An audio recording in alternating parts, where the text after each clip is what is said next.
Well, magandang araw o magandang umaga mga kababayan, mga kaibigan. At naririto naman po tayo no, para sa isang obserbasyon no, sa nangyayaring politika no, sa ating bansa.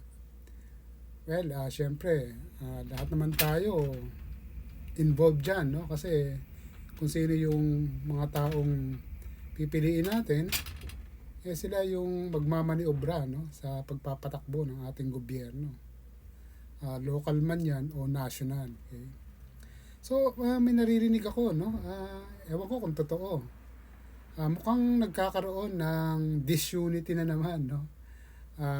Sa grupo ng PDP. Naririnig ko lang naman, okay? Uh, sa social media, okay? Particularly. Simula nung inendorso, no? Ni VP Sara, si Amy Marcos, okay? At si Camille Villar no bilang mga senatoriables no kasama yung 10 pa sa PDP laban.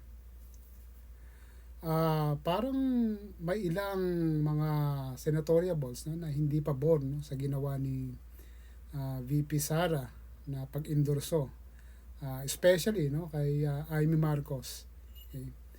Well, matatanda naman natin no na si Amy ay officially umalis na no sa grupo na pinamumunuan syempre ng kanyang kapatid no na si President BBM, kasi nga sa issue no ng pag-aresto raw kay Duterte na nagkaroon pa nga siya no ng Senate hearing na pinamunuan niya na kung saan no clout lang naman talaga yung Senate hearing no na ginawa nila, okay, for basically no political propaganda no para nang sa ganon makuha niya, okay, yung simpatya ng mga DDS, okay, kasi syempre alam naman natin na yung bilang ng mga DDS ay marami-rami pa rin hanggang ngayon.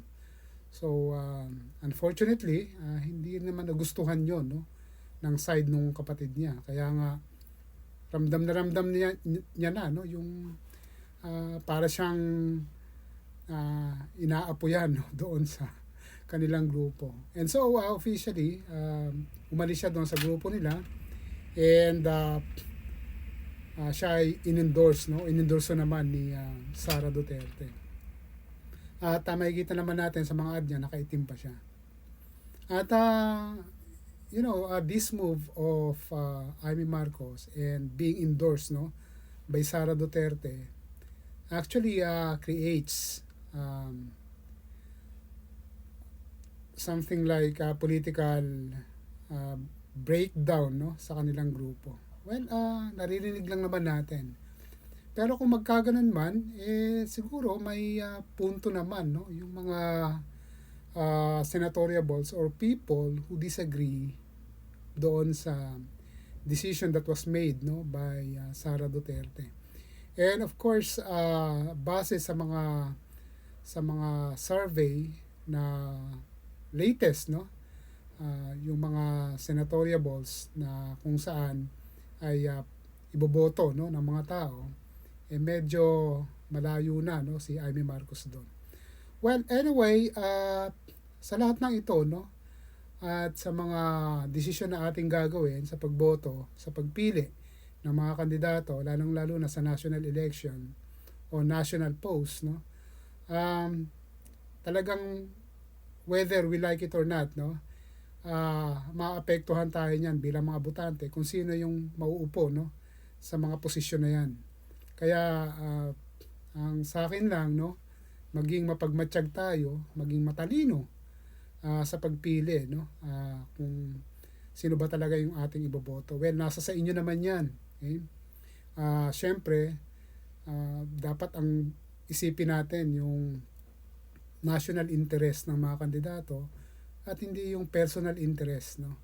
Kasi usong-uso naman yan, no? The reason why they run for the position, especially those who have names, no, politically, usually no personal interest lang naman talaga yung habol nila. Well, nasa atin pa rin yan.